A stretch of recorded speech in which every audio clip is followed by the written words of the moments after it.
یزیدیت یزیدیت یزید تخم پلید پہ لعنت محمد وآل محمد صلوات.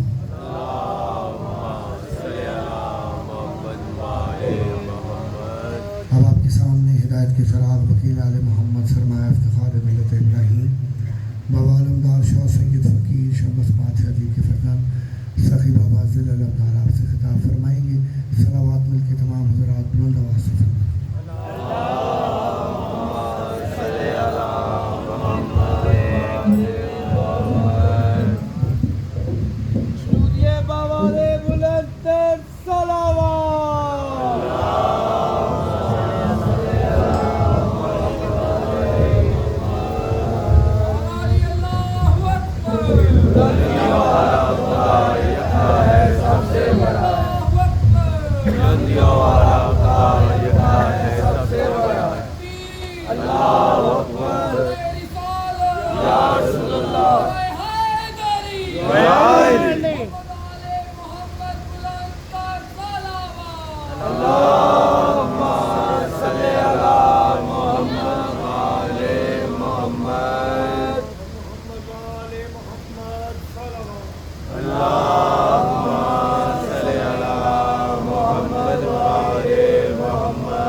سلیمان علی حق لارے حیدری.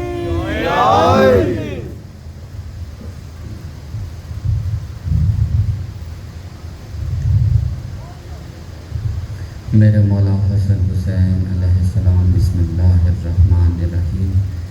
الحمدللہ المعروف رب العالمین والصلاة والسلام علی اشرف الانبیاء والمرسلین وخاتم النبیین ابی القاسم محمد.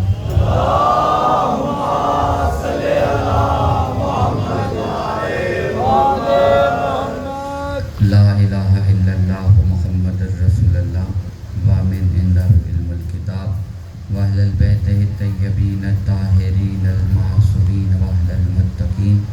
اما بعد وقد قال اللہ سبحانہ تعالیٰ فی قرآن مجید وفی فرقان حکیم وقولہ الحق. بسم اللہ الرحمن الرحیم. ان اللہ علی کل شیء قدیر. صلوات بآواز بلند.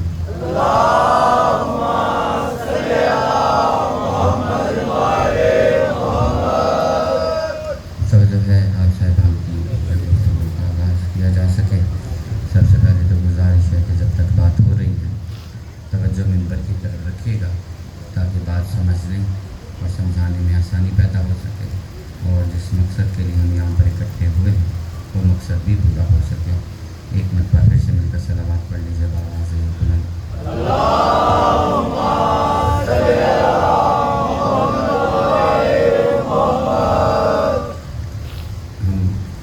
مسلسل کئی دنوں سے اپنے خالق حقیقی کے بارے میں اور مخلوق فانی کے بارے میں بات کر رہے ہیں اور کوشش کر رہے ہیں کہ کسی نتیجے پر پہنچا جا سکے. اور ہماری پوری کوشش ہوگی کل انشاءاللہ ہم اس ساری گفتگو کو سمیٹ کر ایک نقطے پر لانے کی بھرپور کوشش کریں گے. ایک مرتبہ مل کر صلوات پڑھیں جب آواز سے بلند.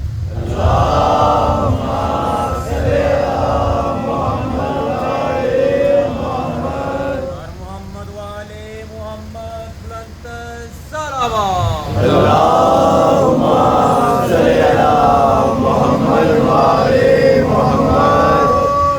اللہ تبارک و تعالیٰ کے بارے میں اگر یا خالق حقیقی کے بارے میں اگر بات کریں تو ایک نقطے پر لا کر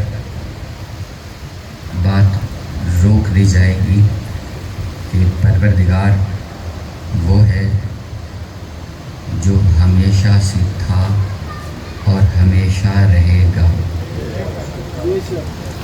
اب اس کے علاوہ جتنے بھی ہیں جتنی بھی مخلوقات ہیں وہ